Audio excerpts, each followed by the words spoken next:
Hi, good day. COVID-19 updates in the Philippines as of May 12, 2021. The following are the objectives of the update. 1. Create public awareness. Number 2, disseminate information. Number 3, encourage the public to continue follow the minimum health safety protocols or standard, such as wearing a face mask, wearing a face shield, washing of hands, and social or physical distancing. And number 4, request the public to allow themselves to be vaccinated. Then, before we continue with our report pertaining to COVID-19 update, I would like to thank to those who were able to subscribe the channel already. Thank you very much. Then, we go to COVID-19 additional cases in the Philippines.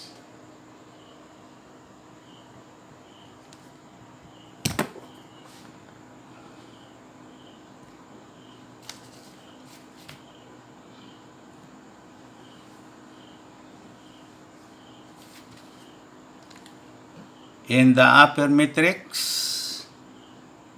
we have additional positive cases, 4,842. Additional recovered cases, 8,312. Additional died cases, 94. I would like to repeat. Additional positive cases, 4,842. Additional recovered cases, 8,312. Additional died cases, 94. Then we go to COVID-19 total cases in the Philippines as of May 12, 2021. The total cases were 1,118,359. This can be broken down into 3 components. Number 1, total recovered cases, 1,046,431.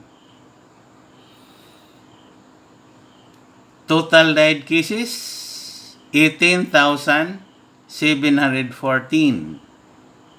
Total active cases, 53,214.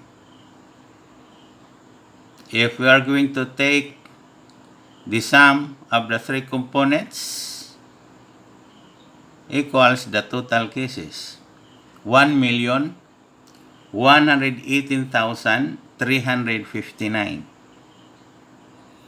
The equivalent percentages of the 3 components are as follows. Total recovered cases, 93.57%. Total died cases, 1.67%. And total active cases, 4.76% of the total cases as of mid-12, 2021. Before we end with our report pertaining to COVID-19 update, I would like to invite you to subscribe the channel, Edgardo Capellanes. Click the bell, like, and share this video to others. Then, we go to findings. From the statistical analysis of COVID-19 total cases, it reveals that 93.57% were able to recover, were able to survive the COVID-19 pandemic. 1.67% died, meaning they lost their lives. And then the active, 4.76%. These are the victims of COVID-19 pandemic, which can be seen in the private and public hospitals, health facilities, and other, let us say, clinics that can treat these people.